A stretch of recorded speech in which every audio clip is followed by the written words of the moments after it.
दोस्तों आज हम बात करेंगे कश्मीर वैली में हो रहे टारगेटेड किलिंग्स की, जिसके चलते वहां सिविलियन पॉपुलेशन और माइनॉरिटी कश्मीरी पंडित्स एक बार फिर से थ्रेटेंड महसूस कर रहे हैं।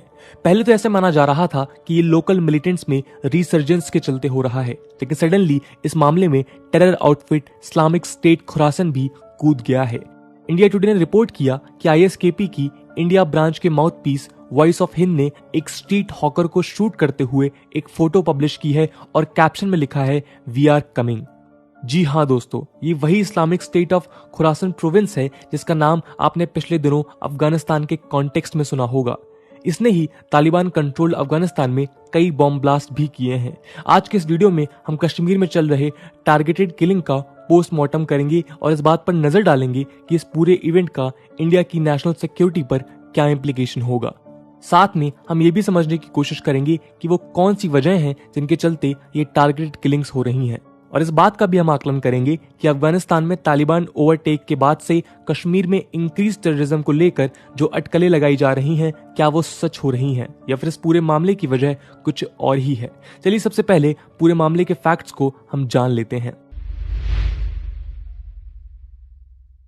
दोस्तों 1990s में जब कश्मीर में इंसर्जेंसी, सेपरेटिज्म और एक्सट्रीमिज्म चरम पर था, तब वहां के माइनॉरिटी कम्युनिटी कश्मीरी पंडित्स का एक्सोडस हुआ। इसमें लाखों कश्मीरी पंडित्स को एक्सट्रीमिज्म के चलते वायलेंट अटैक्स और इमिग्रेशन झेलना पड़ा। सिर्फ कुछ 800 फैमिलीज ने ही कश्मीर में स्टे बैक करने का डिसीजन लिया, ऐसा कुछ सोर्सेज बताते हैं। वहीं इस इवेंट के बाद कई बार कश्मीरी पंडित्स को कश्मीर वैली में रिहेबिलिटेट करने के एफर्ट्स होते रहे और कुछ रिकॉर्ड्स के अनुसार पिछले 10 सालों में कुछ 3800 हिंदू फैमिलीज को प्राइम मिनिस्टर्स रिहेबिलिटेशन पैकेज के तहत रिहेबिलिटेट भी करवाया गया था।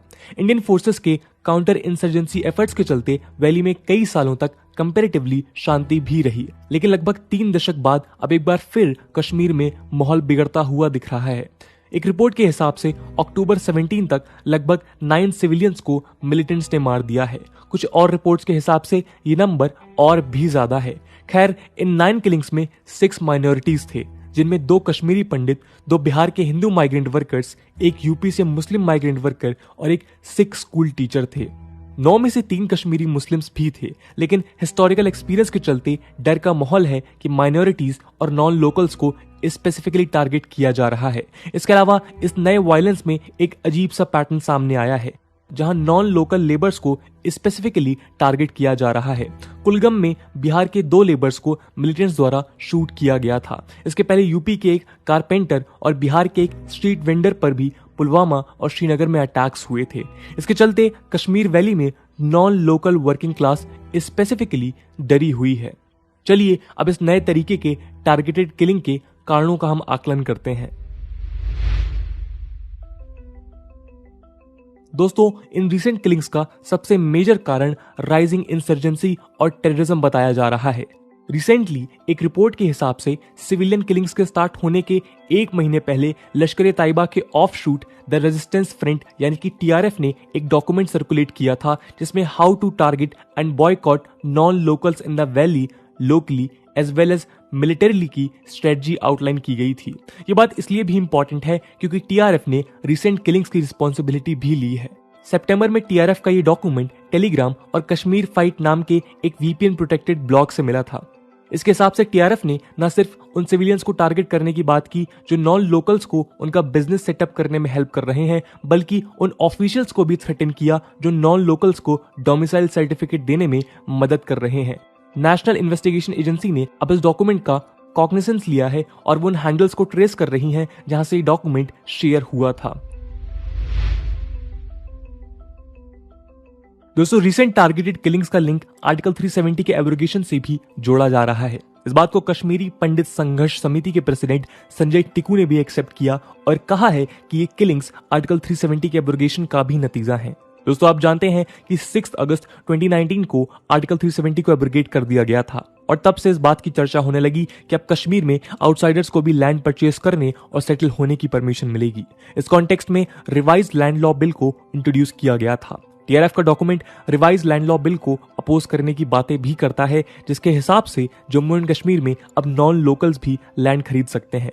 इस डॉक्यूमेंट में स्पेसिफिकली ये मेंशन्ड है कि जिस भी नॉन लोकल को नया डोमिसाइल सर्टिफिकेट प्रोवाइड किया जाएगा उसे जम्मू एंड कश्मीर का दुश्मन माना जाएगा और वो खुद अपनी लाइफ के लिए रिस्पॉन्सिबल होगा। इसके अलावा ये डॉक्यूमेंट लोकल कश्मीरीज को विजिलेंट बनाने के लिए भी प्रेरित करता है और कहता है कि लोकल कश्मीरीज इस बात का ध्यान रखें कि कोई भी लैंड किसी नॉन लोकल के पास ना जाए।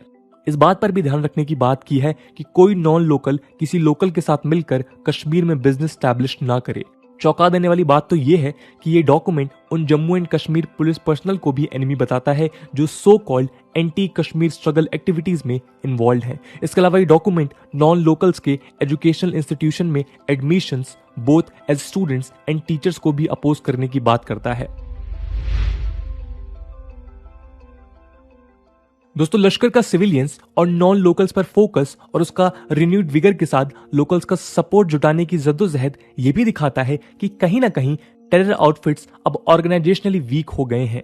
ऐसा इसलिए क्योंकि generally powerful outfits security forces को ही टारगेट करते हैं, क्योंकि सिक्योरिटी फोर्सेस को टारगेट करने के लिए रिसोर्सेज और फाइटर्स दोनों की जरूरत होती है, अनलाइक सिविलियंस। कॉन्फ्लिक्ट जोन में ये देखा गया है कि सिविलियंस पर टारगेटेड अटैक्स या तो तब होते हैं जब इंसर्जेंसी सोसाइटी में डीप रूटेड तरीके से फैल गई है और सिक्योरिटी फोर्सेस उसे कंट्रोल नहीं कर पा रही हैं, या फिर तब जब इंसर्जेंट्स कमजोर हो गए हैं। 1990s में सिविलियन अटैक्स राइजिंग इंसर्जेंसी और इंसर्जेंसी के स्पिल ओवर का नतीजा था, जहां रेडिकलाइजेशन अपने चरम पर था। लेकिन पिछले कुछ सालों में वैली में काउंटर इंसर्जेंसी ऑपरेशंस काफी सक्सेसफुल रहे हैं और फोर्सेस ने कई टेरर आउटफिट्स के कमांडर्स को मार गिराया है। इससे इस बात के चांसेस ज्यादा हैं कि लश्कर जैसे ग्रुप अब कमजोर हैं और सिविलियन पर अटैक उनके डेस्परेशन का नतीजा है।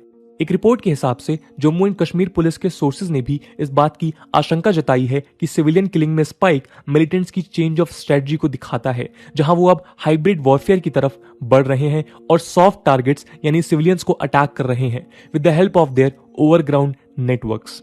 लश्कर और बाकी के इंसर्जेंट्स अब मैसेज पर फियर टैक्टिक स्ट्रेटजी का इस्तेमाल कर वैली में आने वाले नॉन लोकल सिविलियंस पर इनफॉर्मल बैन को इन्फोर्स करने की कोशिश कर रहे हैं ताकि नॉन लोकल्स कश्मीर में सेटल होने से डर जाएं। डिफेंस और सिक्योरिटी एस्टैब्लिशमेंट के सोर्सेज भी ये बताते हैं कि टारगेटेड किलिंग्स के पीछे का रीजन माइनॉरिटीज के अंदर फियर क्रिएट करने के पर्पस से हो रहा है, क्योंकि गवर्नमेंट पिछले कुछ समय से कश्मीरी पंडित्स को वैली में रिहेबिलिटेट करने की बात एक नए विगर के साथ कर रही है। गवर्नमेंट के कुछ स्टेप्स जैसे कश्मीरी माइग्रेंट्स की इमूवेबल प्रॉपर्टी से रिलेटेड ग्रीवेंस रिड्रेसल के लिए ऑनलाइन पोर्टल को लॉन्च करना और इंक्रीज्ड इनफ्लो ऑफ टूरिस्ट के चलते नॉर्मलसी का प्रोजेक्शन भी इस पूरे इवेंट का कारण माना जा रहा है। दोस्तों, सिविलियंस पर टारगेट वैसे तो वीकेंड ऑर्गेनाइजेशन का आउटकम लगता है, लेकिन ये थ्योरी तब कमजोर पड़ जाती है जब हम इस डॉक्यूमेंट को और डिटेल में देखते हैं। पहली बात तो ये कि सिक्योरिटी एस्टैब्लिशमेंट के सोर्सेस का दावा है कि जिस ब्लॉक से टीआरएफ का डॉक्यूमेंट रिलीज हुआ था उसका ओरिजिन पाकिस्तान में है और वहां से ये डिजिटली टेररिस्ट के ओवरग्राउंड वर्कर्स के पास सर्कुलेट किया गया था जो कश्मीर से ऑपरेट करते हैं, यानी एक्सटर्नल फोर्सेस इस पूरे मामले में इन्वॉल्व हैं। इसके अलावा ये डॉक्यूमेंट रिसेंट एनआईए रेड्स जिसमें कई ओवरग्राउंड वर्कर्स डिटेन किए गए थे उनके बारे में कहता है कि ऐसे इवेंट से आयरन हैंड के साथ डील किया जाएगा। जो कोई भी एनआईए ऑफिशियल्स के साथ काम करता देखा जाएगा उसे हंट डाउन करने की धमकी इस डॉक्यूमेंट में है। आर्म्ड इंसर्जेंट्स को हिदायत दी गई है कि एनआईए जैसी एजेंसीज को टारगेट किया जाए विथ व्हाटएवर रिसोर्सेज पॉसिबल। यही नहीं, ये डॉक्यूमेंट उन आईपीएस और आईएएस ऑफिसर्स के घरों को टारगेट करने की बात भी करता है जो वैली में काम कर रहे हैं। एक रिपोर्ट के हिसाब से अगर जरूरत पड़ी तो ये टेररिस्ट अपने सो कॉल्ड स्ट्रगल को कश्मीर से बाहर भी ले जाएंगे, स्पेशली इंडिया के उन पार्ट्स में जहां से ये आईएएस और आईपीएस ऑफिसर्स आते हैं। दोस्तों, ये धमकी हमें सोचने पे मजबूर कर देती है कि अचानक से लश्कर के पास इतनी हिम्मत कैसे आई कि ये इतना ऑफेंसिव मोड पर है। डायरेक्टली सेंट्रल सर्विसेज के ऑफिसर्स और फोर्सेस को थ्रेट देना खुली चुनौती की तरह है और लश्कर ये भी जानता है कि इससे सिक्योरिटी फोर्सेस हल्के में नहीं लेंगी और वो पुरजोर तरीके से एक काउंटर ऑफेंसिव स्ट्रेटजी लॉन्च करेंगी। ऐसा हमने रिसेंटली देखा भी है, जहां अब तक 700 से 800 सस्पेक्टेड ओवरग्राउंड वर्कर्स को डिटेन किया गया है। तो कुल मिलाकर बात यह है कि बिना किसी आउटसाइड रिन्यूड सपोर्ट के लश्कर ऐसे ओपन थ्रेट्स की हिम्मत कर नहीं सकता। ऐसे में इस्लामिक स्टेट खुरासन पर बात करना जरूरी है, जिसने इन किलिंग्स के दौरान वार्निंग इशू की है कि ऐसे और अटैक्स फ्यूचर में होंगे। हमने शुरुआत में वॉइस ऑफ हिंद में वी आर कमिंग नाम के कैप्शन की बात की थी, जो आईएसकेपी ने अपने माउथ पीस में लिखा था। कुछ दिन पहले सिक्योरिटी एजेंसीज ने कई ऐसे टेररिस्ट को पकड़ा भी था जो फेस्टिवल सीजन में ब्लास्ट करने के प्लान्स बना रहे थे। ये इवेंट्स इस ओर इशारा करते हैं कि हो सकता है कि बॉर्डर पास से इंसर्जेंट्स को मिलने वाला सपोर्ट बढ़ गया हो। अफगानिस्तान में तालिबान कंट्रोल के बाद से सिक्योरिटी फोर्सेस को इस बात का डर तो था ही, और शायद ये टारगेटेड किलिंग्स इसी का प्रूफ भी हैं। कई न्यूज़पेपर्स इस बात का दावा भी करते हैं कि आईएसकेपी के स्लीपर सेल्स आज पूरे जम्मू एंड कश्मीर में फैले हुए हैं, और ऐसे में आईएसकेपी लश्कर नेक्सस का खतरा बढ़ जाता है।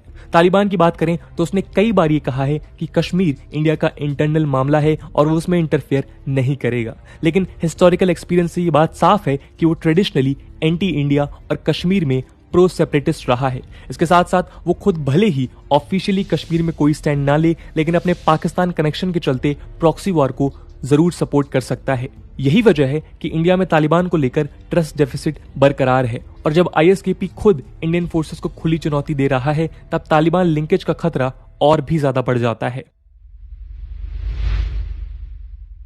दोस्तों, आने वाले समय में सिक्योरिटी फोर्सेस इस नए थ्रेट के साथ कैसे डील करेंगी, ये इंपॉर्टेंट और चैलेंजिंग है। ऐसा इसलिए क्योंकि सिक्योरिटी फोर्सेस के इंटरनल असेसमेंट के हिसाब से आने वाले टाइम में और भी ज्यादा ऐसे अटैक्स हो सकते हैं, और ये पॉसिबिलिटी है कि इन किलिंग्स में इजाफा हो। ऐसे में इन किलिंग्स के परपेट्रेटर्स को कैच कर विक्टिम्स को जस्टिस दिलाना काफी इंपॉर्टेंट है, ताकि टेरर आउटफिट्स को मैसेज दिया जा सके कि ऐसे एक्ट्स टॉलरेंट नहीं है। कश्मीर में एक लॉन्ग लास्टिंग पीस के लिए यह भी जरूरी है कि माइनॉरिटीज और मेजोरिटी कम्युनिटीज के बीच एक ट्रस्ट एस्टैब्लिश हो सके और कश्मीरियत को सेफगार्ड किया जा सके, जो कश्मीर और इंडिया दोनों के लिए काफी जरूरी है। इसके अलावा जम्मू एंड कश्मीर पुलिस ने यह भी कहा है कि इस पूरे क्राइम के परपेट्रेटर्स हाइब्रिड टेररिस्ट हैं, जो अटैक्स करने के बाद अपने डेली रूटीन वर्क में लग जाते हैं, और उन्हें आइडेंटिफाई करना और भी टफ है। ये हाइब्रिड टेररिज्म सिक्योरिटी फोर्सेस के लिए बड़ा चैलेंज हो सकता है।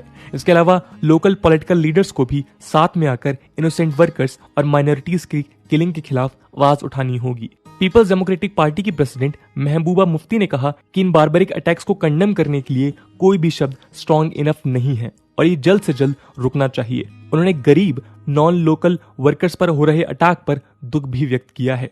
सीपीआई के लीडर मोहम्मद यूसुफ तरीगामी ने भी कहा कि ऐसे इंसिडेंसेस की सिविलाइज सोसाइटी में कोई जगह नहीं है। उन्होंने कहा कि रोजी रोटी कमाने आए इनोसेंट लेबर्स की हत्या हीनस क्राइम है।